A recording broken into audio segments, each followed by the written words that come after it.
नमस्कार। आज पुनः अपने सेक्स एजुकेशन के लेक्चर्स के क्रम में एक बड़ा ही महत्वपूर्ण विषय लेकर के आपके बीच में पुनः उपस्थित हूँ। सेक्स से जुड़े मिथक व तथ्य।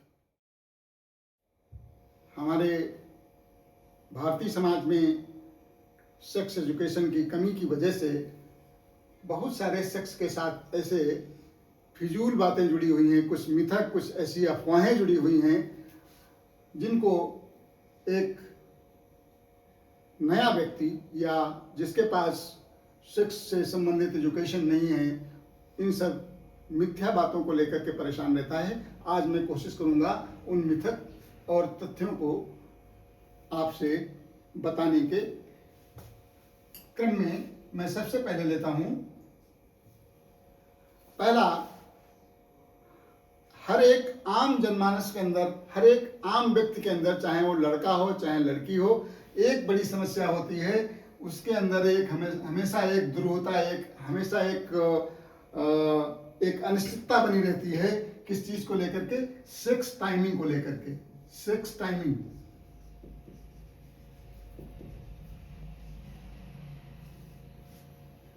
सेक्स की टाइमिंग क्या होनी चाहिए?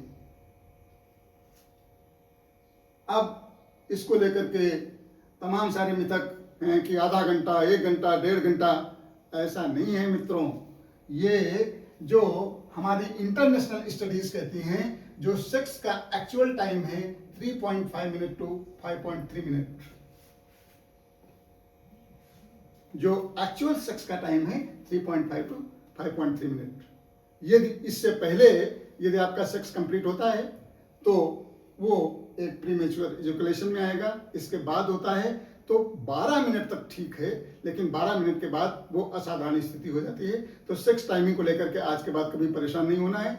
वो 3.5 मिनट से लेकर के और लगभग 5.5 मिनट की जो टाइमिंग है वो सामान्यतः पर्याप्त समय माना जाता है। और ये डिपेंड करता है कि दोनों पार्टनर्स के ऊपर कि वो किस तरीके से अपने सेक्स की एक्टिविटी को अंजाम देते हैं। निर्भर इस पर करता है कि सेक्स में आपको जो है संतुष्टि कैसे मिलेगी। वो आपकी, दिस इज एन आर्ट, ये आर्ट है।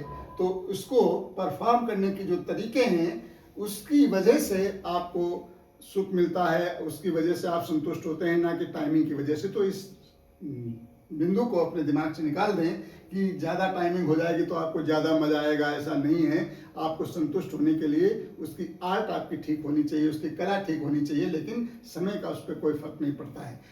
दूसरी चीज़ मैं यहाँ पर डिस्कस करना चाहूँगा कि एक बहुत ही गलत अवधारणा हमारे समाज में है कि पेनिस की लंबाई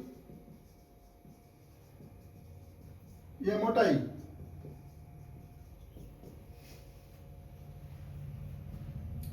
इसको लेकर के बड़ी मिथ्या बातें समाज में हैं कि पेनिस की लंबाई जिसकी ज़्यादा होती है उसको लड़कियां ज़्यादा पसंद करती हैं, या जिसका जो है पेनिस ज़्यादा मोटा होता है उसको लड़कियां ज़्यादा पसंद करती। ऐसा नहीं है।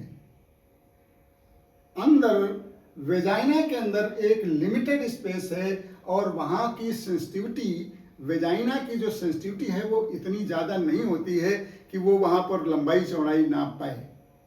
तो इसका कोई फर्क नहीं पड़ता है, केवल वो एक प्रक्रिया है, उसकी एक तरीका है। यदि सही तरीके से किया जाता है तो पेनिस की लंबाई संतुष्टि में कहीं पर बाधक नहीं है। उसकी छोटाई या लंबाई संतुष्टि में कहीं पर, या उसकी मोटाई संतुष्टि में कहीं पर बाधक नहीं है। इस बात को दिमाग से आप लोग निकाल दीजिए। और तीसरा बिंदु मैं लेता हूं वर्जिनिटी को लेकर के। काफी लोग परेशान रहते हैं कि वर्जिनिटी को कैसे पहचाना जाए। कोई तरीका आपके पास नहीं है। इस चीज को भूल जाइए और दिमाग से निकाल दीजिए कि आप किसी की वर्जिनिटी को, आप किसी लेडी की वर्जिनिटी को आप पहचान लेंगे या समझ लेंगे, तो ऐसा कोई तरीका मौजूद नहीं है। जो हाइमेन या सील तोड़ने की बात करते हैं, हाइमेन मेम्ब्रेन की बात करते हैं, तो वो बेकार की बात है। आज के समय में जो लड़कियां साइकिलिंग करती हैं या स्पोर्ट्स वगैरह में भाग लेती हैं, या जिनको ज़्यादा काम करना पड़ता है, या कुछ इस तरीके की एक्टिविटीज़ हैं जिनमें उनको भाग लेना पड़ता है, तो वहाँ पर हाइमेन जो है सेल्फ डिस्ट्रॉय हो सकती है। तो इस चक्कर में कभी न पड़ें कि वर्जिनिटी को टेस्ट करने की कोशिश कभी न करें। ऐसी कोई हमारे पास विधि नहीं है, ऐसी कोई हमारे पास तरीका नहीं है जिससे हम वर्जिनिटी को टेस्ट कर सकें। तो मैं समझता हूँ कि ये 3-4 पॉइंट्स थे जो सेक्स से जुड़े हुए मिथक थे, उनको मैंने क्लियर करने की कोशिश की है। आशा करता हूँ कि आपके मतलब की चीज़ होगी। यदि आपको लगे कि ये कुछ ज्ञानवर्धक है आपके लिए, तो मुझे अपना आशीर्वाद दें। Thank you.